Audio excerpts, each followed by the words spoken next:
Bueno muchachos, una de las cosas por las cuales me atreví a querer hacer esta actividad o esta clase de este modo es porque no podía faltar a la responsabilidad que tengo con ustedes, puesto todo de mi parte porque me permitan poder hacerlo, y así es que espero hacerlo lo mejor posible. La primera vez que hago algo de este tipo, espero cumplir todas sus expectativas. Bueno chicos, vamos a ver lo que es nervios 2. Me han dejado hacer lo que es el recorrido de los nervios en todo lo que es el segmento de la mano. Esta vez vamos a utilizar bastante lo que es la guía, pero siempre recalcando en ciertos detalles, ciertas correcciones que se le van a hacer, que en la posterior representación les voy a hacer llegar. Entonces, si es que tienen la guía, ubíquense en lo que es nervios 2. Ya han visto el recorrido de los nervios en lo que es brazo y antebrazo. Entonces, un pequeño recuerdo de lo que es el nervio cubital, cuando su paso del brazo al antebrazo es el siguiente, ¿verdad? Todo el mundo sabe que cuando nunca les ha pasado el hecho de que se apoyan con el codo flexionado sobre una superficie, ya sea encima de su cama, encima de cualquier superficie dura, y a veces el codo está un poco desviado hacia afuera, la parte interna del codo choca con esa superficie sólida y te duele. Cuando esto sucede, ustedes dense cuenta un poco dónde es realmente el dolor, y después de terminar esta clase se van a dar cuenta que el dolor es prácticamente en esta zona de la mano, precisamente porque el cubital pasa por detrás del epicóndilo medial en su paso del brazo hacia el antebrazo, y es ahí una zona muy vulnerable donde puede ser lesionado. Otra cosa es de que cuando vimos los músculos del compartimiento anterior de la mano, vimos que el único inervado por el nervio cubital es el cubital anterior, o para el Gray es el flexor cubital del carpo. Ahora, todo en este mundo, todo en el cuerpo humano tiene lógica.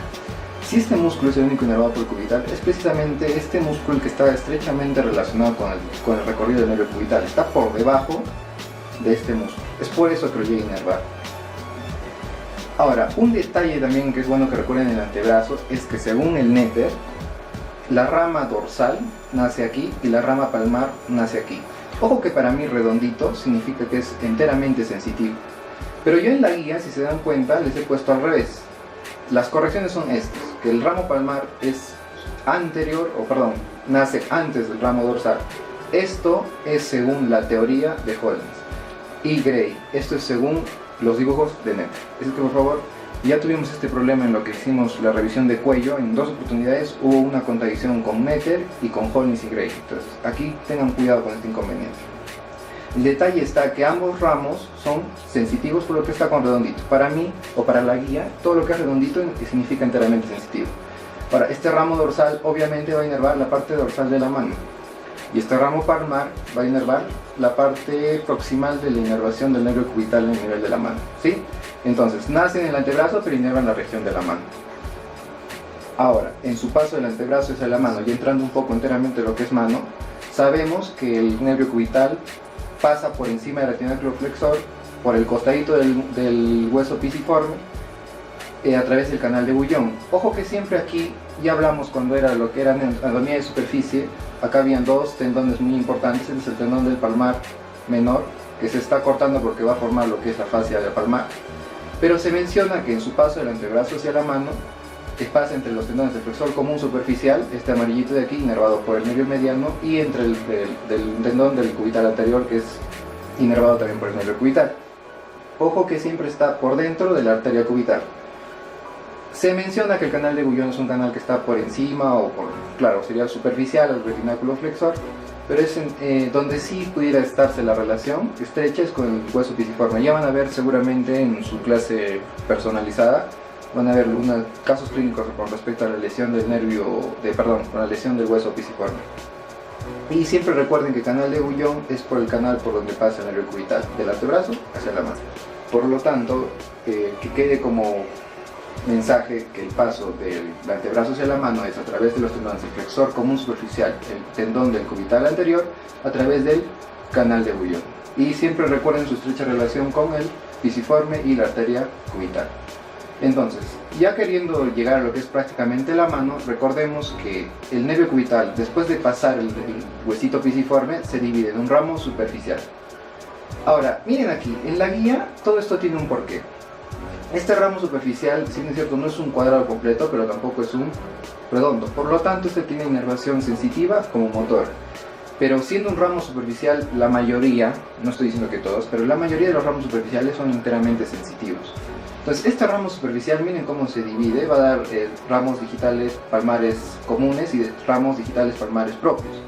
Y también, además, Hollins menciona también que da una ramita a lo que son los ramos digitales del nervio mediano.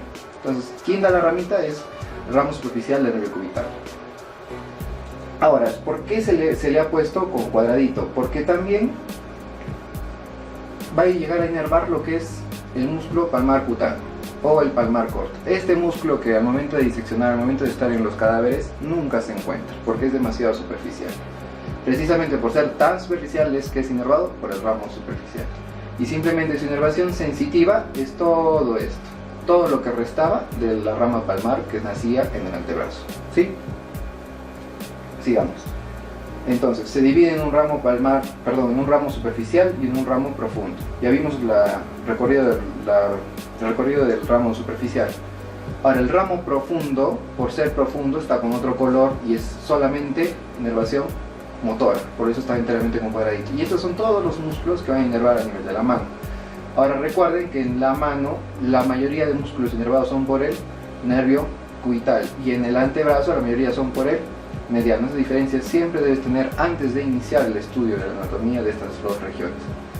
Entonces, ¿por qué sería un poco pesado hacer la descripción detallada? Porque esto es en base un poco de lógica. Se supone que inerva todos los músculos de la región hipotenar y parte de la región tenar. Entonces, estando prácticamente en la región hipotenar, es que tiene que hacer una especie de recorrido un poco circular hacia la región tenar para agarrar simplemente esos músculos los cuales son contados, los que inervan de la región tenar.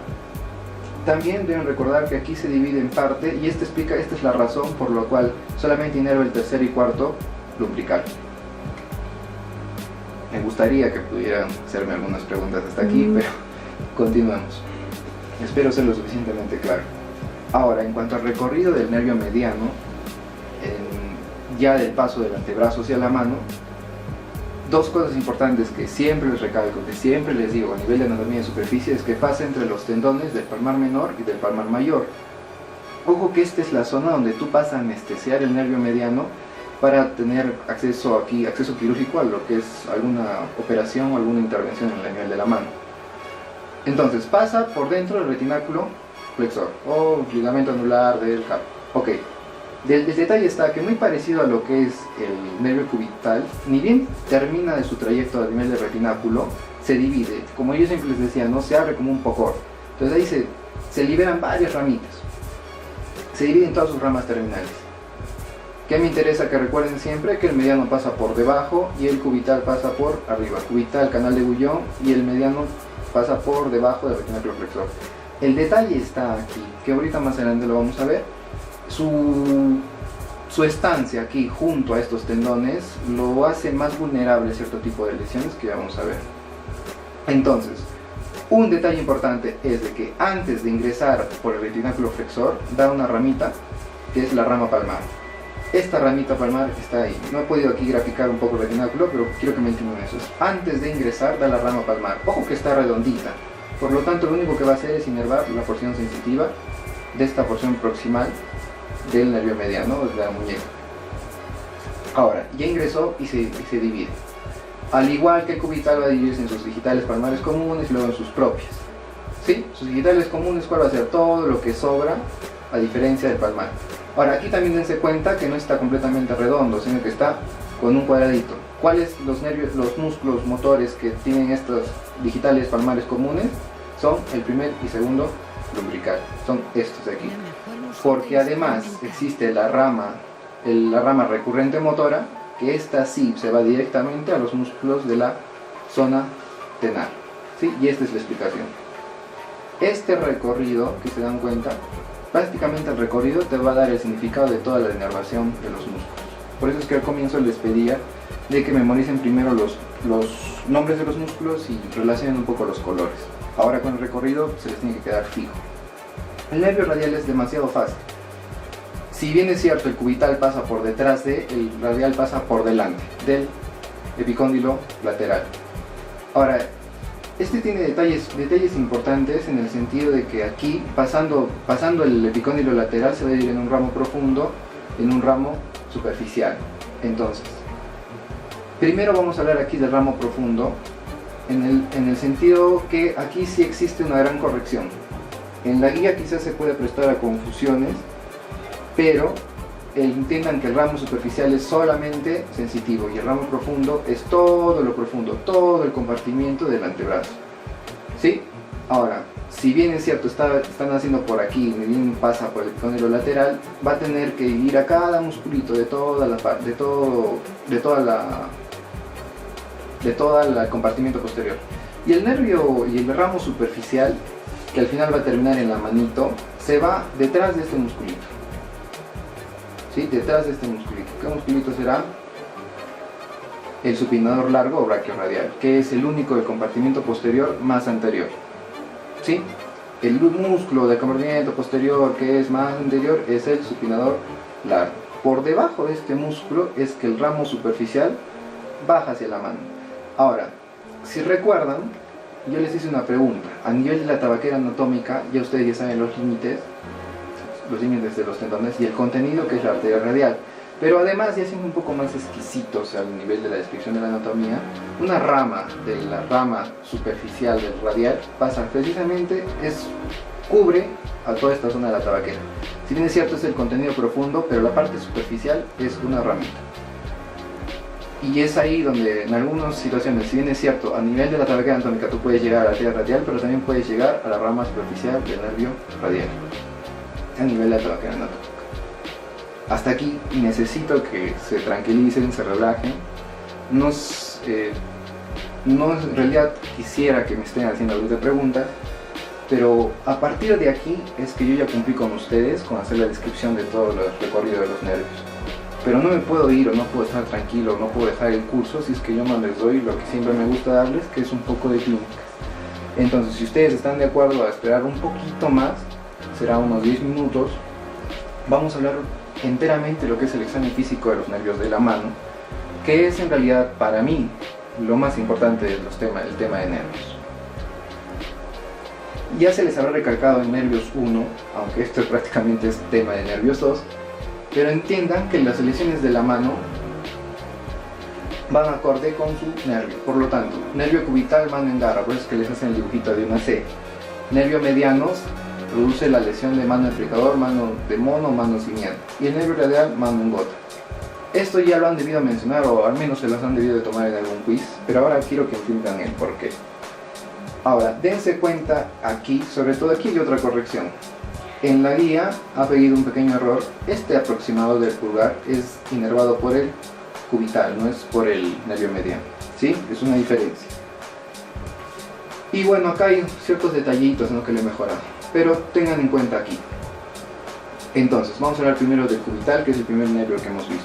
Ya hemos visto su recorrido. Ahora, me importa que ustedes sepan que la mayor frecuencia, o el lugar donde frecuentemente se lesiona el nervio cubital es aquí, precisamente por traumas, por golpes, por lesiones, porque está tan cerca de la piel, está tan superficial que es fácilmente lesionado. Ese es el más frecuente.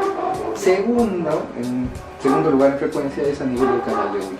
Sí, porque en realidad, miren aquí, está prácticamente protegido por el cubital anterior, pero aquí es donde está realmente expuesto. Entonces, en cuanto a frecuencia, en cuanto a clínica, lo más frecuente es aquí, lo segundo más frecuente es aquí. Sea donde se haya producido la lesión, va a depender bastante de la clínica. Tomando en cuenta que la lesión ha sido aquí arriba, porque es lo más frecuente, vamos a entender de que va a haber un examen de sensibilidad, va a haber un examen de lo motor. Por lo tanto, en cuanto a la sensibilidad de acá, no se vayan a confundir con los nombres, simplemente entiendan que si ha sido arriba, va a estar dañada esta zona. Pero si solamente ha sido acá abajo, en el canal de Ullón, solo va a estar lesionada esta zona. Si yo lesiono aquí, esta y esta inervación se pega. En cambio, si yo lesiono aquí, solamente la porción distal, porque la región esta del ramo palmar nace aquí adelante. En cuanto a lo motor, y es prácticamente lo más difícil, no, simplemente lo más interesante. Sabemos que están inervados todos los músculos de la región hipotenar. Y aquí lo más importante, el aproximador del pulgar. También sabemos que están los interóseos palmares, interóseos dorsales, ¿sí? Y también recuerden la sensibilidad de la cara posterior de la mano, ¿no? Cuestión de que ustedes lo lean. Siempre recuerden que a nivel del antebrazo va a estar protegido por el cubital anterior.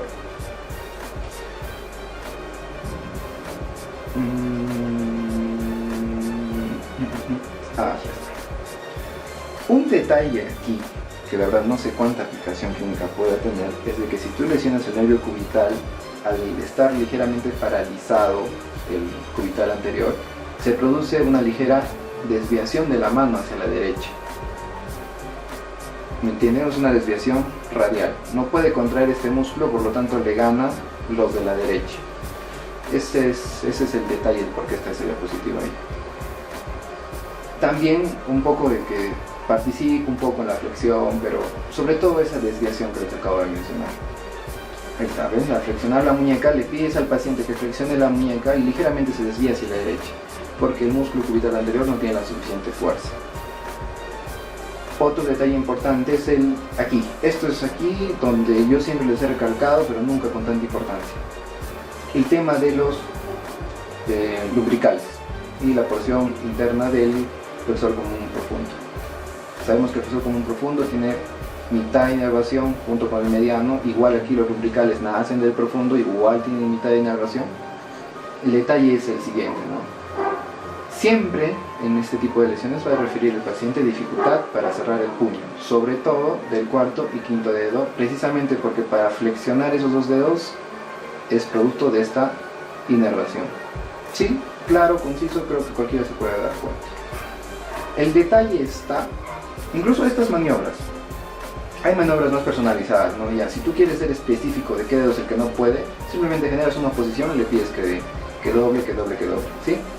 Ahora, si recuerdan cuando les dije en movimientos de articulaciones, no es lo mismo la articulación metacarpofalángica que la interfalángica distal. Todo eso tienes que ver, porque la interfalángica distal es la del flexor común profundo. Esta es la que va a estar lesionada. Tengan mucho cuidado con eso, es precisamente porque llega hasta el último. En cambio, el superficial no hay problema. Aquí. Recuerden que son ambos. Este es enteramente mediano, este es enteramente cubital mediano. Ahora recuerden que del flexor común profundo van a salir los lumbricales. Me interesan ahora estos dos, que son bipenniformes. Hasta. Ahora vamos a ver todos estos. En cuanto a lo que es la evaluación motora, se dice o se refiere de que la mano va a tener un aspecto de atrofia de músculos, de los músculos interóseos. Ok. Ahora, atrofia de la región hipotenar, pues precisamente son esos los músculos a los cuales el inerva. Recuerden que un músculo que no es inervado, con el tiempo se va a ir atrofiando. Ahora, esto es lo más importante porque quiero que se queden con lo del nervio cubital. Hay varios tests para evaluar el nervio cubital. Vamos a hablar de este primero, que es el signo de Fromet. El signo de Fromet normal es de que le pides al paciente que tome una hojita entre el pulgar y el dedo índice. Se dice que es Fromet positivo porque normalmente, incluso esta es otra forma, normalmente recuerden que aquí dentro de la mano hay un músculo que es el aductor del pulgar que está funcionando bien, no tiene ningún problema, inervado por el cubital. Por eso es que la mano va a tener esta forma. En cambio, si este músculo no tuviera suficiente fuerza, el pulgar tiene que apoyarse haciendo este movimiento. Entonces, al hacer este movimiento, es que tú te das cuenta de que le dices Fromet positivo. Igual, al momento de hacer el signo de OK, no el signo que ustedes están pensando, igual te das cuenta de que si es que necesita ayuda, o sea, si es que flexiona la última articulación, la interfalángica distal, necesita ayuda, eso es un signo de Fromet positivo. Normal, positivo. Y se explica precisamente, una vez más, por la inervación de la región hipotenar del aductor corto del pulgar, por el nervio cubital. Esta es la explicación del signo de Fromet. Ahora, este signo, esta forma de evaluar es la que, bueno, al menos yo he tenido la oportunidad de aplicar, pero también se le llama signo de Fromet, y este es más común encontrarlo en los libros. Simplemente se le pone una hoja de papel entre todos entre cada espacio de los dedos, claro, de cada espacio de los dedos. Lo que aquí estás evaluando son los interóseos palmares y interóseos dorsales. Recuerden que incluso les enseñé una mnemotecnia que los interocios palmares eran los que aproximaban y los interocios dorsales eran los que alejaban. Por lo tanto, específicamente estás evaluando los interocios palmares. Sin me prometo, interocios palmares, los que llevan hacia la línea media propia de la mano, ¿sí? Cuando ya lo han visto ustedes de dónde nacen, se van a dar cuenta que el movimiento del meñique es hacia acá, hacia acá, hacia acá, y bueno, este es el pulgar, ¿no? Y los de los dorsales es enteramente lo opuesto. Yo estoy evaluando en sin prometo los interocios palmares. Y obviamente lo que tienes que hacer es esto. A ver, resistencia. Le pones la hojita y tienes que tratar de sacarlo. Se supone que ahí los tienes que aguantar. Ahora, si tú quieres evaluar los interocios dorsales, es exactamente lo opuesto. Recuerden que tú, para evaluar un músculo, todo músculo se evalúa con una fuerza opositoria. Entonces, si tú le pones aquí las manos, evitando para que lo pueda abrir, y le dices, por favor, abra, y ahí estás evaluando los interocios dorsales. Finalmente, los lumbricales es aquí, y esta es la razón de por qué se forma la mano en garra. Vamos a ver los lumbricales. Ya sabemos que nacen del tendón del flexor común profundo. El detalle está aquí, ya sabemos su nacimiento, pero muy pocos saben dónde se inserta y la función que cumplen. Ojo, aquí les pongo, la función de los lumbricales es la flexión metacarpo-falángica. Metacarpo-falángica. Aquí está el detalle. Este musculito es mi amigo lumbrical. Entonces, el lumbrical, si bien se va a insertar en la base de lo que es la primera falange, pero también llega a la fascia o a la vaina del extensor de los dedos. Por lo tanto, si yo contraigo este lumbrical, va a haber una acción que va a ser la flexión metacarpofalángica, va a haber otra acción, otra fuerza por contigüidad con esta vaina tendinosa de los extensores, que va a hacer que esta articulación se estire. Por lo tanto, si yo contraigo el umbilical, va a ser esta flexión, pero al mismo tiempo va a ser la extensión de la articulación interfalángica. Por lo tanto, tú quedas con esta forma de la mano, así. Flexión aquí y extensión aquí. Entonces, ¿cómo yo me doy cuenta de la mano en garra? No es de que la mano en garra la vaya a tener así nomás. Es de que generalmente tú le pides al paciente, por favor, empuñe la mano. Y aquí está el detalle. ¿Quién va a poder empuñar o quién va a poder hacer el movimiento? El primer dedo es enteramente mediano. El primero y el segundo son enteramente medianos. Por lo tanto, ellos van a poder hacer el movimiento que acabo de explicar. Entonces, si le pedimos al paciente que empuñe la mano, el primer, el segundo y el tercer dedo no tienen ningún problema en hacer el movimiento que acabamos de especificar, la flexión metacarpofalángica y la extensión de los dedos. Obviamente que el movimiento del empuño de la mano también tiene que ver con la flexión de las articulaciones interfalángicas, pero eso es otro tema. Lo que quiero que se den cuenta es de que todos estos tres dedos sí pueden hacer el movimiento hacia adentro, sí puede moverse la articulación metacarpofalángica, pero tanto el cuarto como el quinto quedan ligeramente extendidos. Esa es la mano en garra, que cuando haces puño, estos sí se pueden ir hacia adentro, pero estos no. Y obviamente las lesiones a nivel sensitivo, que generalmente cuando les mencioné esa lesión al momento de apoyar el codo, es aquí donde se sienten las paredes, aquí esos rayitos, ese hormigueo, es aquí donde se siente muy claro. Entonces, recuerden, no puede, primero que el flexor común profundo tiene mitad cubital, mitad mediano, que es encargado de la flexión interfalángica distal, no puede hacerlo, por lo tanto acá va a estar recto. Y segundo, los lumbricales, por lo tanto no puede haber flexión metacarpofalángica. Esto es la razón de la mano en garra. Seguimos, el nervio mediano, mano de predicador, mano de mono, mano simiana. Nunca entendí, la verdad, hasta el momento, hasta el día de hoy, por qué le llaman de esto mano de predicador, mano en garra. Lo único que yo le puedo relacionar es que quizás que el pulgar, recuerden que el pulgar es lo único que nos diferencia de los monos a nivel de la anatomía de la mano, el pulgar ya pierde esa capacidad de oposición. Veamos. Primero, ¿dónde es más frecuente que se lesione el nervio mediano? Es aquí. Como se explicó cuando se está describiendo el recorrido del nervio mediano, la particularidad de estar por debajo del canal flexor lo hace sensible, lo hace vulnerable a estar relacionado con las lesiones que pudieran haber con las estructuras adyacentes. Si el tendón se inflama, si la vaina se inflama, recuerden que todo en este cuerpo puede inflamarse. La grasa, el tendón, todo se puede inflamar. Y como está contiguo al nervio, genera una lesión, genera una lesión, claro. Ahora, aquí, y un detalle importante que siempre se confunden: si yo agarro y lesiono el nervio, se produce lo que es el síndrome del túnel del carpo, y la rama palmar, esta ramita cutánea palmar, antes de ingresar al retináculo flexor, no se lesiona. Por lo tanto, esa sensibilidad no se pierde. Entonces, no recuerdo en el libro de Gray, sino en ese nuevo libro que les he pasado, no sé qué, está en inglés, menciona esa pregunta. Dice, al examen clínico de la mano, ¿cuál es la única zona en un síndrome del túnel del carpo? La única zona que sí puede tener sensibilidad es precisamente esta zona proximal, inervada por esta ramita cutánea. Aquí, ¿ves? ¿Entienden la diferencia? La lesión es aquí, no aquí. Entonces, esta zona inervada por el ramo palmar del nervio mediano, antes de que pase por debajo del retináculo flexor, no se compromete. En cambio, toda la demás sí. Es un detalle un poco más fino, un poco más exquisito de la anatomía. Y finalmente lo motor. Recuerden de que lo más importante es de que el opositor del pulgar, el músculo oponente del pulgar, es por el mediano. Los demás están mitad. Y recuerden aquí la sensibilidad, un poquito particular. No vamos a perder el tiempo hablando de estos detallitos que bien ustedes lo pudieran estar leyendo.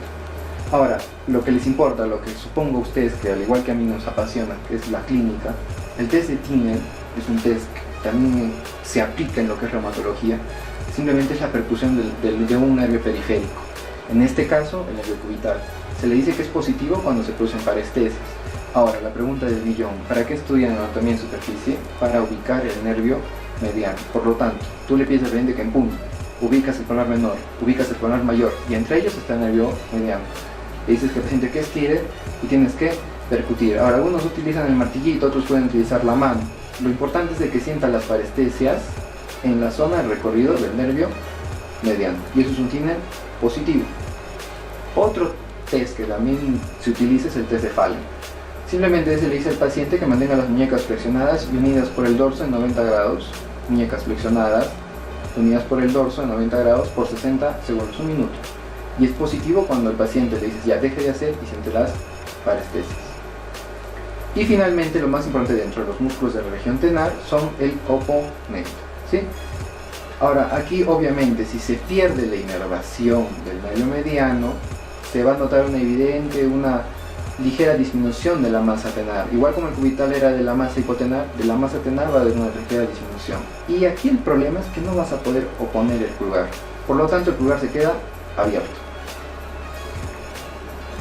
Entonces, yendo nuevamente a lo que son los lumbricales, porque ven que en la mano prácticamente todo es del cubital, dentro de la mano donde es los músculos inervados por el nervio mediano, vamos a tomar estos dos, sería el segundo y el tercero, los primer y segundo lumbrical, pero el segundo y tercer dedo. Igual, recuerden la flexión metacarpo-falángica. Igual ya vimos esto, que si se va a contraer va a ser flexión metacarpo-falángica y una ligera extensión de estas interfalángicas. ¿Sí? Claro, más claro ni el agua. Ahora, esto explica el porqué de la mano simiente. Pides al paciente que empuñe la mano y solamente va a poder flexionar el cuarto y el quinto, porque estos tres primeros son responsabilidad del nervio mediano.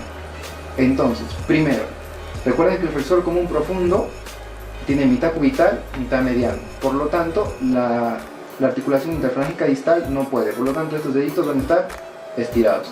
Segundo, los lumbricales están están denervados. No va a haber flexión metacarpo-falángica. Y segundo, va a estar lesionado el oponente. Esta es la razón por la cual se produce la mano simiana o mano de predicador. Estos tres dedos no pueden hacer la flexión al momento de hacer el puño. Finalmente, recuerden evaluar nervio cubital y nervio mediano, a ambos se les pide que hagan puño. Siempre recuerden eso.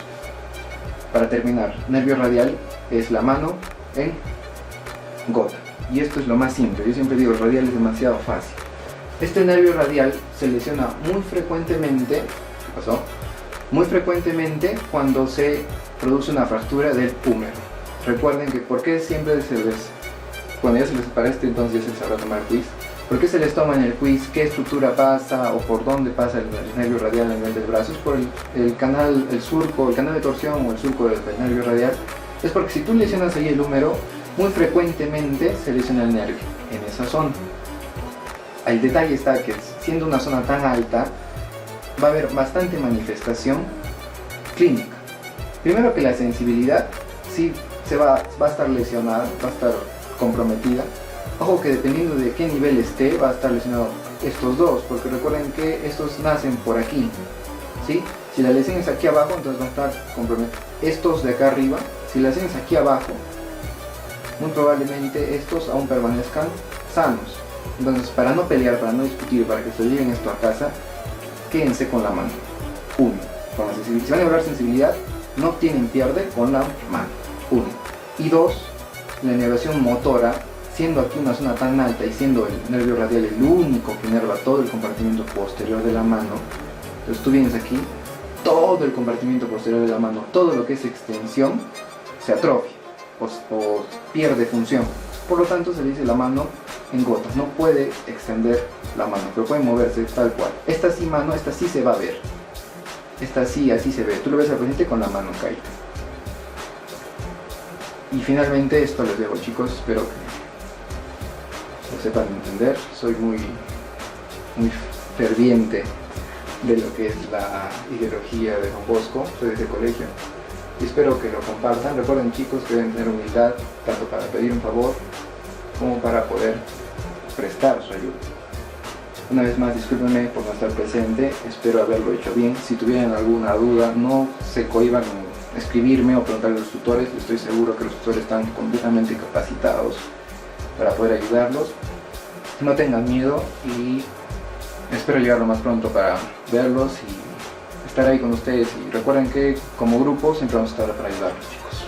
Muchas gracias.